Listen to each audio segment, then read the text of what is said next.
I will call to order this regular meeting of the Operations Planning Committee for Tuesday, May 20th, 2025.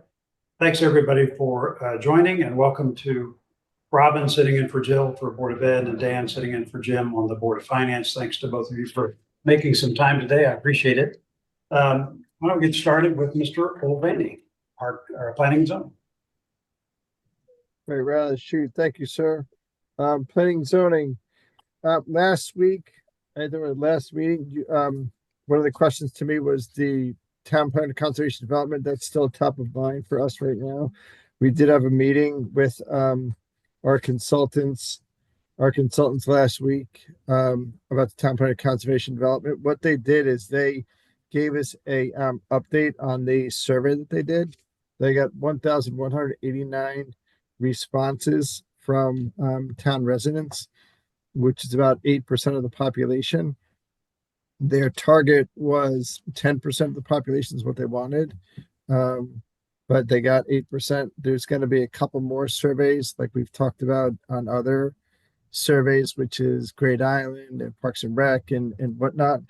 I think the survey came out fine. I think that the bottom line conclusions that in the answers that came up, there was nothing really earth shattering on what they found out that people want. People love, the beaches and parks and commuting. They want this. They want to keep the small town feel. Nobody's really jumping up and down about having apartments built that much in town, but I think everyone kind of realizes it, and they like the schools and all that whatnot. So I think that's good. It was a draft for the P&Z department and the P&Z commission, which includes Mr. Zagrodsky, who is not an ex officio member of the P&Z commission. So I think that went well. Keeping a little bit on stuff like that, at our last meeting, the people, the Great Island Committee and the Board of Selectmen, I think the applicant might have been Jen Chernosky, or it was definitely the town. We approved another piece of their early stage access over there. They're going to put in tables and chairs for people to sit at once they get on the island in front of the stables. So next time you go out there, hopefully after Father's Day or before 4th of July, you'll see tables and chairs where you could sit down and relax and, eat your sandwich that you bring on to the island. They'll probably have some, garbage cans or whatnot to put in refuse. Then they're also going to, we gave them approvals to put in bench seating around the island. There should be some overlooking the water in various spots, a couple by the beach, a couple overlooking a couple overlooking the polo field. So that should be nice. Get people to sit down as they're walking the island, because there are. I mean, I sorry to say, I've really not got out there that much, but I think there's 2 loops, they call them, where people can walk on the island. So there's spots where you can sit down during the loops.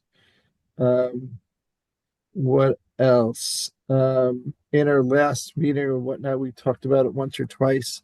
There was an applicant that wanted to build on the Post Road. The name of the tenant was Wonder. It was like a virtual kind of food courting type thing, but you did most of your stuff online. After some of the public hearings and whatnot, and views that they got, the applicant actually landed up dropping out and pulling the application, so that space is still going to be on the market for lease. The building has got 5 apartments upstairs and about 3,500 square feet of retail space on the ground floor. There was 2 tenants that moved in, started construction, and landed up moving out, but now they're in search of another tenant for there.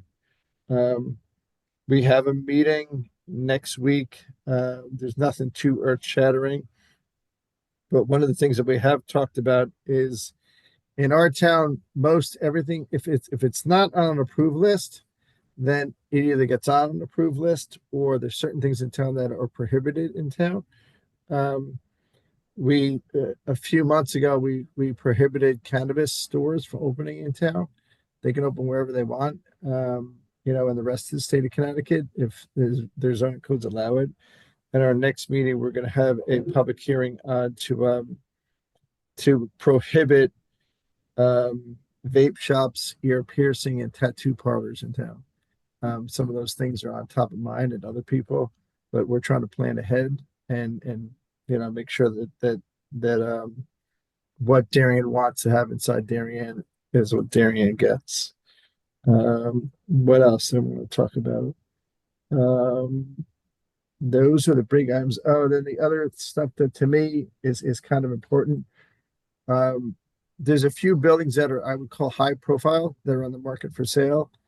The one that's on Heights Road.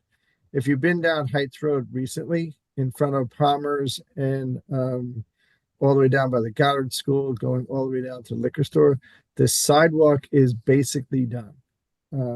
There's only a couple pieces that are not done. This sidewalk's at some spot or 18 feet wide.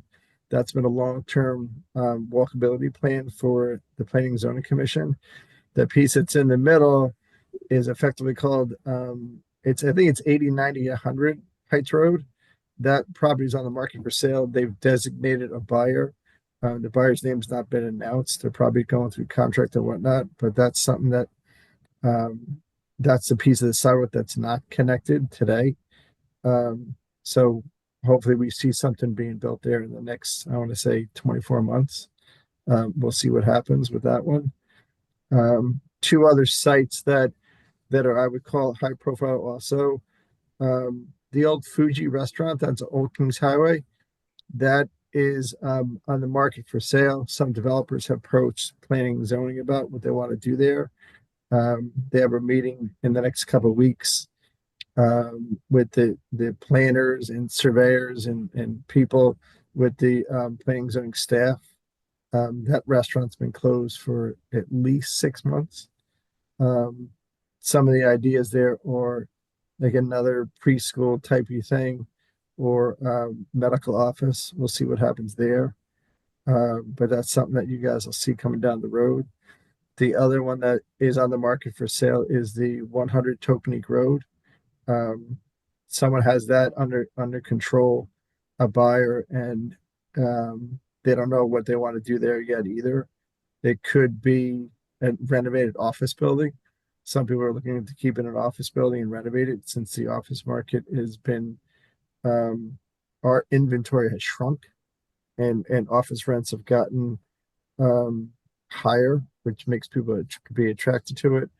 The other thing that could go there, it has that office overlay zone. Residential overlay zone that could go there. So some people may look at it for a residential development. Those are the three big things, or the few big things I want to talk about. It's just we're going on with typical planning zoning issues and big commercial and bunch of residential stuff that comes up every week, but it's not super busy. But we're still moving stuff along. So I think that's it for me. Any questions? And back to you in the booth. Questions for Steve?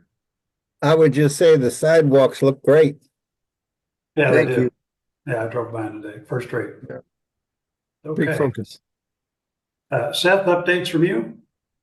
Yes, well, a lot of the fun with us has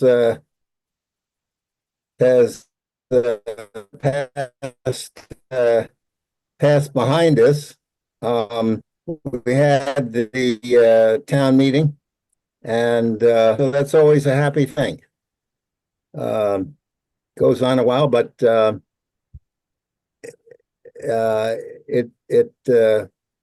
think it gives everybody a pretty good picture of where the money comes from and where it's going out, and I think that's a plus,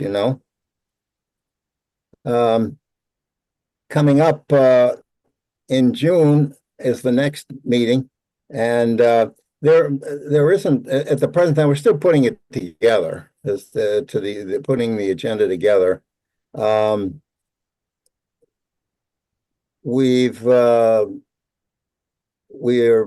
working on the harbor ordinances, but those won't be ready until probably the fall. There's all kinds of public hearings. It's a involved process. I don't see it as an issue really particularly, but it's just something that takes time to get done. We have a donation from At Home in Darien that we will accept, I think. But other than that, I don't see a lot of other things going on in our future for the moment. We'll wait and see. It's early yet. Okay, very good. Mr. Baumgartner from the Board of Finance, welcome, sir. Good afternoon, everyone. As with the RTM, most of our work is behind us. Our last meeting was our last budget session in April. We do have a meeting tonight. It's a light agenda, but does include a discussion of the First Selectman's salary, so that could be an interesting conversation. Is it being doubled or tripled? I can't remember which one of the two, for sure. Something. We'll get back to you on that. I heard that too, John. Yeah. So really, there's the only other two things on the agenda tonight are the suspense I'm already hearing about that. and a financial update. I will say I do live on Hanson, and a week ago tomorrow the bridge reopened. So while we're not thrilled with all the traffic, we are thrilled with the outcome of the bridge. It looks spectacular. It's a upgrade to the way it looked before, and kudos to Ed and the entire team that oversaw that project. Yeah, they did a first-rate job. Thank you for mentioning that. Okay. Parks and Rec, Lori Bora. Hi, everyone. A few different things. I attended, I guess it was last week, and then I know John attended a separate session with some consultants who are doing an ADA accessibility audit of the town. That was, they're doing, I think it was 16 different towns in Connecticut. That was funded by our state association. I think it was KERMA. They've been in town for a while now and have identified various areas where the town, both the parks and some town facilities, will need to make improvements over time to our facilities to improve the accessibility. It was a really interesting session. They provided a lot of background about the requirements, both if you improve facilities, which are more immediate, but with existing facilities, the needs to over time address those. So once we get the written report, certainly we'll have to be considering, the parks, what the most immediate needs are, working with the selectmen, of course, in terms of how we think about that. But that'll be an item that we're going to need to be addressing on a go forward basis as soon as we see that report. Also, the bid period for the Weed Beach project did close. Unfortunately, no bids were received. A couple issues came up. We found out, unfortunately, the project was not put up on the state portal, which we think impacted our ability. One of the reasons we didn't get more traction on it. So we had a meeting this morning with Dan Biggs and a few members of the town hall staff, and we're going to do a little bit of fine tuning that Ed and Public Works has recommended, but work to get that back out to bid as soon as we can. To get that project moving again. But a little holdup we had not hoped for, but we'll continue to press ahead. Dan also expects that he'll have the bid package ready for Pear Tree Point on or around June 1st. So looking to get those two beach projects moving forward. It's good to hear, from, Steve when he says, the feedback they did get on the POCD survey. One of the things mentioned is how much people value our town parks and beaches. That's also consistent with what we heard on the Great Island survey. So, the commission believes these are important projects to get both of those parks up to date and sparkling. I wanted to mention our commission meets tomorrow night. We will be taking up establishing or increasing the dog fines. There's been interest in having the fines imposed for dog violations in the parks consistent with the new fine that was approved by the RTM that Schedule D a month or so ago. So we'll be discussing that tomorrow night. Having re-reviewed our own rules, it's funny, you can work on things and we've updated them in the past, and then you read them again when you look for something specific and you're like, maybe that's not quite as clear as it should be, or the language isn't exactly in the right place. So we'll be discussing making some fine tunes to add clarity to the rules, but also talk about setting the fine. I mean, technically, we should really establish fines for a violation of any and all park rules, just not those specific to any dog violations. So that's probably be the key discussion for tomorrow night's agenda.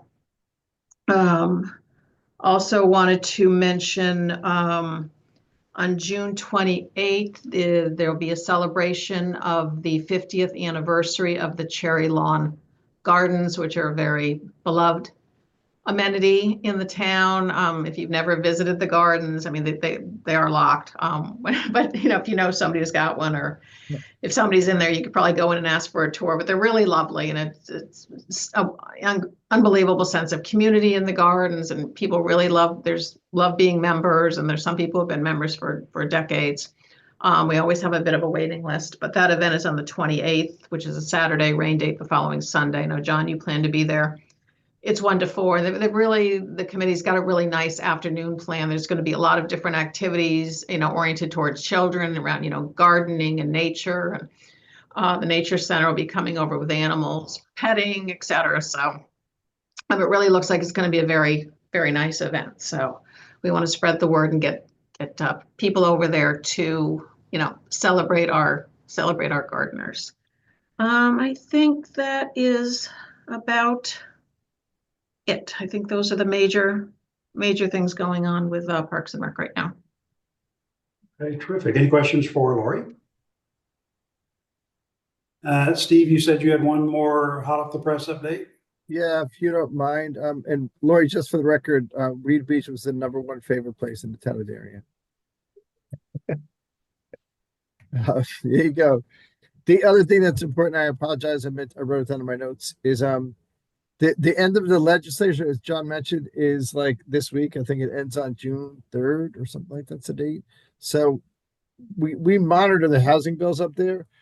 What I think is happening, and I'm not an expert on it, but any stretch of imagination, is a bunch of the bills. One's called Fair Share. One had to do with transit-oriented communities. Another one has to do with zoning, and another one has to do with parking. They're putting them all together, and I think they call it an omnibus bill or a mega housing mandated bill. It's something that we really have to pay attention to. Is it called a council, John? It's called the Council of Small Towns. Council of Small Towns, yeah. Yeah, they just put out an e-blast. The fair shares, and we talked about this in our last meeting. If fair share gets approved statewide, Darien's fair share, which is an allocation of affordable housing costs, Darien's supposed to build something like, I think it's 1,197 to 1,700 additional affordable housing units. That's what our fair share is of affordable housing. One of the other items is to make any site that is zoned larger than 1 acre, make it the maximum in the state would be 1 acre zoning. So anything in Darien that's zoned 2 acres gets switched to a 1 acre zone. Anything in Greenwich that is a single family house that's on 4 acres, somebody could buy it, knock it down, and put 4 new houses there to replace one. There's another one that doesn't really bother me. It's called minimum parking. They want to wipe out the minimum parking standards for office buildings and apartment buildings. So you could build an apartment building with minimal or no parking. In our town, if you have an office building or an apartment building that doesn't have any parking, no one's going to rent space there. Whoever makes up this stuff or divides these plans, think that you don't have to have parking. That's like New York City. Right. I mean, I lived in the city for years and we didn't have parking in our office buildings or our apartment buildings. There's another piece, and this is all sections of this, what they call a big mega bill. It's called Fair Rent Commission. Requires all municipalities, regardless of population, to establish and staff a fair rent commission. Although municipalities may participate in commissions established by the COG. So now I think I don't know the number, but John may know how many boards and commissions we have. The town wants us to create another, or the state wants to create another one that's going to be the Fair Rent Commission. It's a mega bill. There's no, if you went to look it up online right now, it doesn't exist. It's an empty bill. It's a placeholder.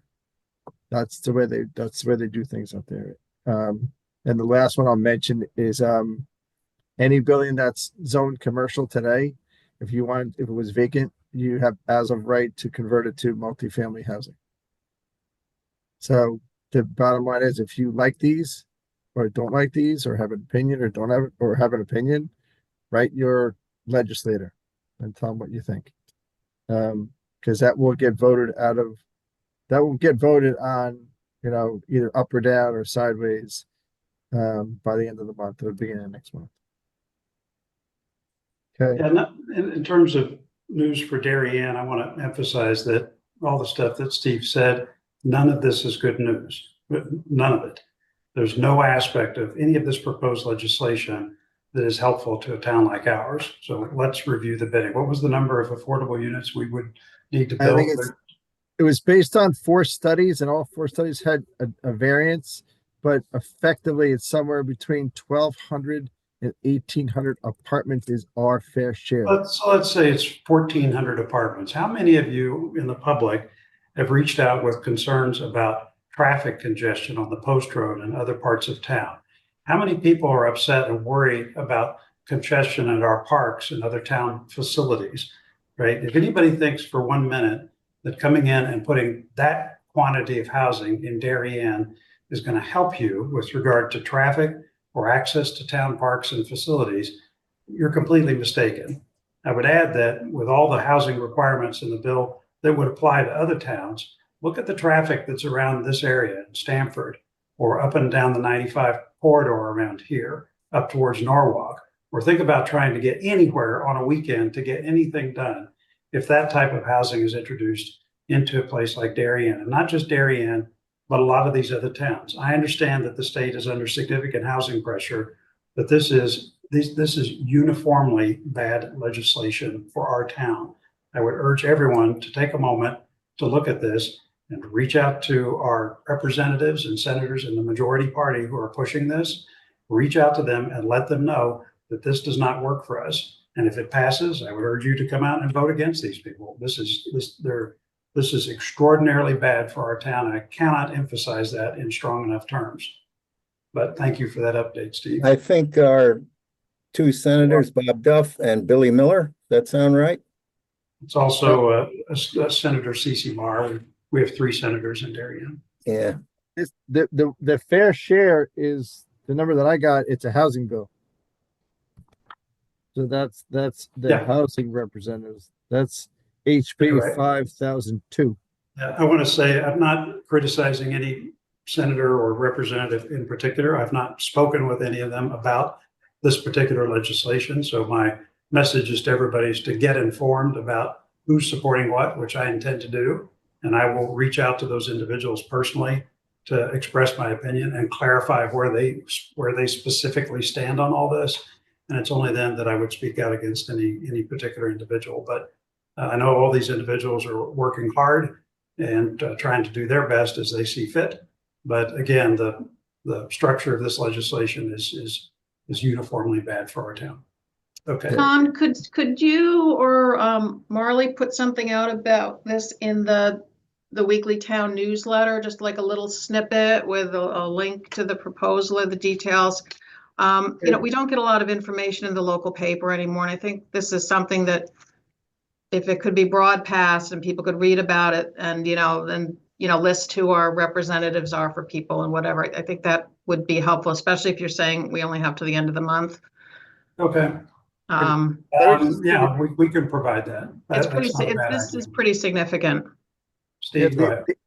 The answer is 100% yes, but I mean, I got this, and I think it went to me and John as the CEO of town. We got it at 2:56 p.m., so an hour and 4 minutes before this thing started.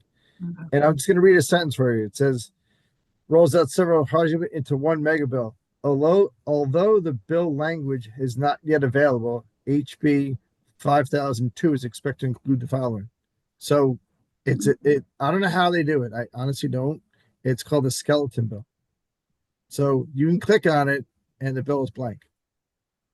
A skeleton, it sounds spooky to me. Whoa, It's like a place card holder. And then they take all these other bills and then it gets thrown into this thing. And then that's, usually the last day. So there's a lot of backdoor stuff. On the one link that I did get, Lori, the affordable housing allocation is based upon a report. That link is inside this letter that I just got. Okay. Right. And that's where it comes up to the 1,197 units. And those are affordable housing units. In our town, we're 14% affordable. So if you gross that up, you got to multiply that number by 7, I think. That's a lot. Yeah, That's and then you impossible. think on one hand, the state mandates you to do the POCD, which is the plan of conservation and development, and talk about, how do you preserve the parks and the open space. It's like the two are almost conflicting. don't talk to each other, yeah. Yeah. Thank you, John. Okay. Robin Nelson from the Board of Education. Hi, and I'm filling in for Jill McCammon because she is traveling today. I'm the vice chair of the Board of Ed. Just a quick update on what the Board of Ed has been doing. So as you all know, Dr. Addley is retiring as superintendent June 30th at the school year end. We just appointed the interim superintendent who will be in place for the next year. It's Dr. Eric Byrne, who just retired from the Rye School District. He was there for 8 years and everyone loved him in the school district in Rye, and all of the reference checks and everything that were done were just really glowing. We were very excited about him stepping up, and it actually was not due to any kind of a search. It just happened to be someone who knew that he had just retired, and so we proactively contacted him. He actually lives in Norwalk, so it reduced his commute quite a bit. So we feel fortunate we were able to get him. And then in the meantime, we also recently appointed School Leadership as the search firm who will be conducting the permanent superintendent search, which we intend to be a national search. We interviewed a few firms, and they were the ones that had the most knowledge and experience placing superintendents in Connecticut and the tri-state area. And then we have our first planning meeting with them in a couple of weeks, just for the Board of Ed to kind of plan out the timeline with them. But we anticipate that the bulk of that process would start in early September with focus groups to make sure that we get community input, parent input, and school staff input, et cetera, to kind of create the profile for what we're looking for in a superintendent, and then continue the search so that we would be able to fill that July 1, 2026. Other news recently, we just voted to approve the proposed K-3 literacy materials that were state mandated, but we did a pilot over the past year and chose the Into Reading materials, which the staff all basically proposed were better in many ways than what we currently were doing. So we anticipate, based on the pilots and all of the materials that are included in that comprehensive kind of K-3 literacy program, that it would help us to expand our existing literacy programs, specifically also in vocabulary, grammar, reading fluency and comprehension. And also there's a very good interplay with special education and the resources that are necessary for those students as well, learning and kind of working within the general ed kind of process for K-3. So that will be started to implement in the fall. As we're coming into the end of the school year on a fiscal basis, we currently have a surplus, and we are meeting at our next Board of Ed meeting next Tuesday, May 27th, to discuss the surplus and what we would end up providing back to the town, which is obviously precedent. So that is currently in discussion. The Darien High School cell phone policy proposal will be presented also next Tuesday. which would be implemented in the fall. And as many of you probably know, we already had instituted a cell phone policy for the K through 8 schools where cell phones are not allowed at school. And the Darien High School, the policy would be a little bit different because the proposal would be that seniors would be able to have phones, but the juniors through the freshmen, sophomore, and juniors would not. And so they are working through how to best implement that and ensure that the students have what they need. And that's kind of being piloted right now. We have many different end of year events happening. We just had senior prom. Junior prom is on May 31st. There are a number of awards ceremonies, the science symposium, art show, and concerts happening this week. And graduation for the high school is Monday, June 16th, and the middle school 8th grade graduation is June 13th. That is all I have for now, and I'd love to have any questions if there are. What time is the graduation on the 16th? Those are both at 5 p.m. And for Darien High School, there is not a rain date. If it does rain, it would be indoors. And the feedback that we had from many parents was that they did not want the graduation to occur on Friday, June 13th, because there are a number of playoffs and championship events for a large number of our athletic teams that are happening Thursday, Friday, Saturday, that weekend right before June 13th. So the trade-off was that if we had graduation on Monday the 13th, we would just do it without having a rain date so that they could all attend graduation. Thank you. Other questions for Robin? I was just gonna ask how the sports teams are doing. The sports teams, I think, generally are doing very well, and I'm sorry I didn't update myself on that currently, but I know the feedback that we had was that many of the spring teams anticipated being in the playoffs, and so that was a large reason why we decided to delay the high school graduation until the Monday instead of having it on Friday due to the, our baseball, lacrosse, track, all of the different spring and tennis, we're all doing very well. So Those FCAC championship games and state championship games, some of those we played in Darien, those are a lot of fun, man. Yeah. And the reason that it caused more of a problem this year relative to graduation is because Thanksgiving occurred late. And so everything got pushed back much closer to what we normally would be doing for graduation. So that's why it was a little bit of an issue this year. Go out and support your teams. Perfect. Okay. Quick update from me. So today, I and several others met with a sidewalk consultant. So I know a number of you have had questions or wanted updates on a process we might launch to try to update our strategy for the construction of new sidewalks in town. So this gentleman was someone who led a complete streets effort up in Stratford, Connecticut. And so he came down and met with us in person today. It was a very interesting discussion. And we discussed both the scope of work as well as some other criteria for success of an effort like that. So I thought it was pretty positive, and have asked him to submit a proposal to us as to how he might get started. Haven't moved forward on trying to resurrect the Pedestrian Infrastructure Advisory Committee, but as we get this effort underway and get our consultant in place to help us, we'll have more news about what we're going to do on that front very, very soon. So making progress.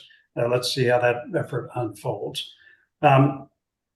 Lori mentioned the Wheat Beach bids and the fact that we did not get a bid for that particular project. She's right that we're taking a step back to reassess that. A lot of times when we don't get bids on a project, it's simply because all the bidders that were, or prospective bidders, are fully subscribed. They're busy, or the calendar for construction doesn't meet what they can deliver. And that's quite often something that would preclude someone from offering a bid on a project. So we're working, as Lori said, with Dan Biggs at Weston and Sampson, and also Ed Gentile here at Public Works, who has a lot of experience when we've had projects that got no bids in the past, which we have had recently. Usually it's something like that. So he's going to work to help restructure the calendar or look at other aspects of the bid. But we expect to make some revisions to get bids on that successfully this next time around. So stay tuned, more to come on that. At the Board of Selectmen meeting last night, one thing, again, on Parks and Rec, what we did was to defer the transfer for a traffic study at Cherry Lawn Park. And the consensus of the board in that discussion was that it would be better to start with a broader study about our parks. Some have talked about a field study, others talked about a broader look at the programs being offered at our parks. And a lot of that information exists, but I think there was a perception that it would be valuable to pull all that together and take a fresh look at it and try to understand what the implications were for park usage and what the Parks and Rec Commission, as well as Jen Fava, who's now new in her role, but been in office for about a year as our Parks and Rec Director, is to get a sense for how she's thinking about all of this, and particularly with regard to programs and how that affects park usage. And I think once we have that perspective, which we also hope will be informed by our new investment with Placer.ai, which is an AI system that tracks anonymized cell phone location data, that all of that might give us some insights about our park usage globally, not just Cherry Lawn, and help us sharpen up whatever we might do for a traffic study for Cherry Lawn. So more to come on all that effort. I do appreciate Lori, the Parks and Rec Commission, and Jen Fava, our Parks and Rec Director, for all their efforts on this. As Steve said, Weed Beach is the most popular property in town, and I would remind everybody that's a Parks and Rec property that commission manages. So we do appreciate that. As Seth said, one topic that's coming up with the RTM is a review of our harbor regulations. So that's been a collaborative process now for more than 2 years. Our harbor master, as well as members of the Advisory Commission on Coastal Waters, of which Lori's a member, have worked pretty hard on this to try and update our regulations.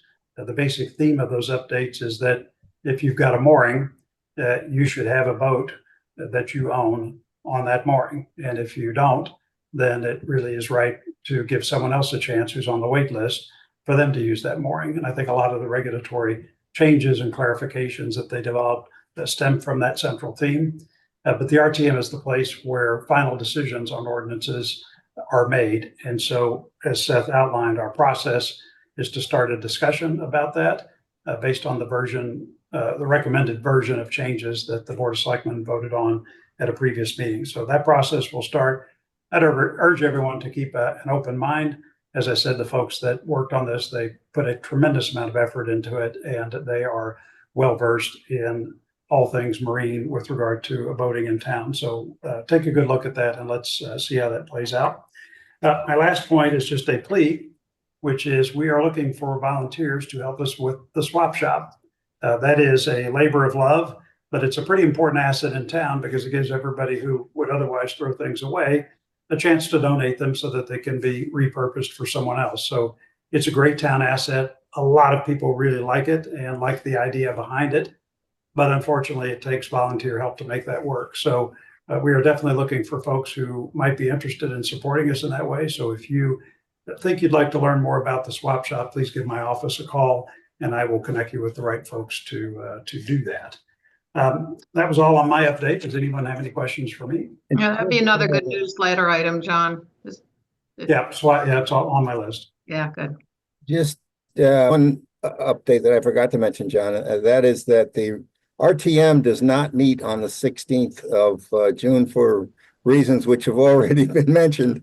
The date for the graduation, high school graduation move. So we are now going June 9. So for anybody who's got anything coming before the RTM, we're meeting June 9, which means the Rules Committee, which sets the agenda for the RTM, meets June 2nd.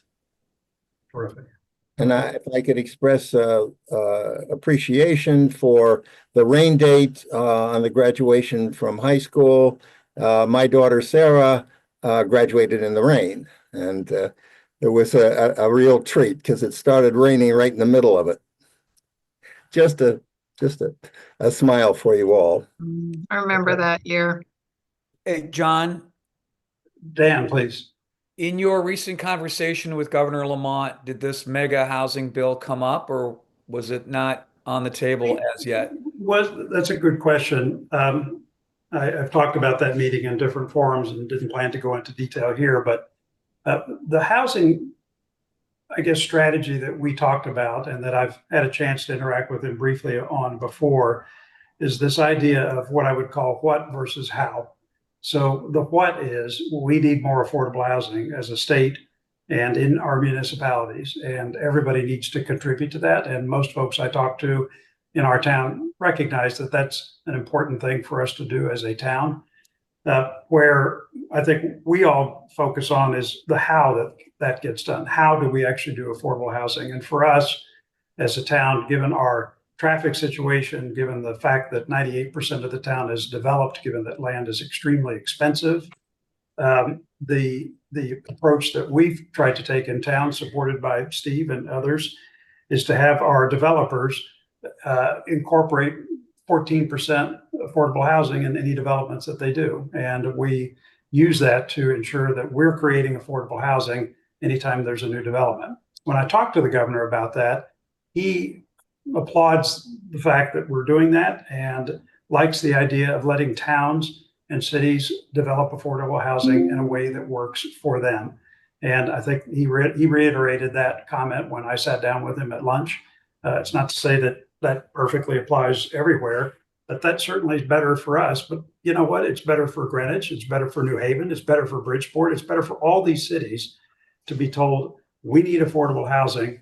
How are you going to contribute to that in a way that works for your town or city? And so I think if I were to give a recommendation to any of our legislators working on this project is to let these towns deliver affordable housing in a way that works for them, not in the way that's contemplated, which, as Steve mentioned, could prospectively mean an imposition on us to build 14, 15, 1,800 units of affordable housing in Darien. Where? How is that reasonable? Instead, let us develop housing that works for our town. So hopefully that helps. Thank you.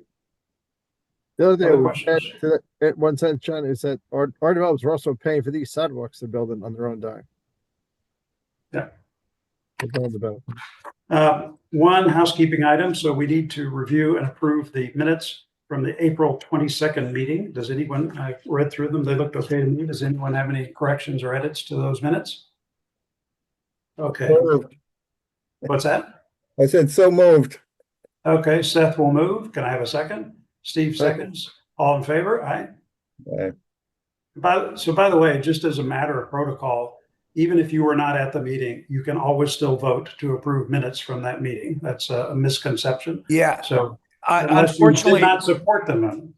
Unfortunately, we don't have the minutes to read, even if, so it's hard to Oh, they vote. were not, they were not delivered to you. Okay. Not to Oh, me, all right. probably not to All right, Robin either. No. So I You would can abstain. You can abstain, and that's perfectly fine too, but thank you for that. Okay. All right. So we've got 1, 2, 3, 4, 2 abstentions and no opposed. So minutes are approved. All right. Anything else for the good of the order? Okay. Now, only thing is, Sure. with regards to the Weed Beach thing, Yeah. if P&Z has to do anything relative to timings for those bids, because we put time constraints on them, like you can only work between, 10 and 5 or 10 and 4, whatever it is, and you can't work out weekends. If that matters in your bids at all, please let us know. You're saying those constraints were in there? I don't know. I know it comes up on an issue when we do private things like Tokeneke Club. We allow them to paint, not like you're doing painting inside yours. We allow them to paint inside with the windows closed on Sundays. Painting doesn't make any noise. Okay. Yeah, I don't think this was an issue of time of day constraints as opposed to when we wanted the project to start and finish. And so that kind of overall construction calendar, I think, was difficult for some of the bidders. But as we discussed with Ed and Dan today, we will relax that significantly. And I think, Laura, you can chime in, but hopefully that opens up the number of folks who will offer bids. When we did that once on another project, the bids went from 0 to 6. So it solved that problem.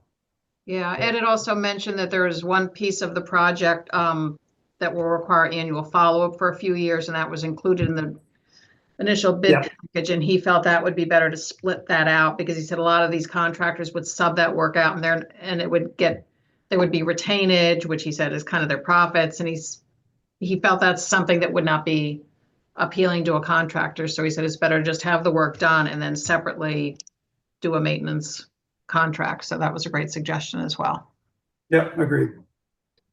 All righty. Anything else? Motion to adjourn. Okay. All right. All right. Thank you, friends. Can I get a motion to adjourn? Lori moves. Steve seconds. All in favor? We stand adjourned. Thanks, everybody. Have a great day. Thank you. Thank you.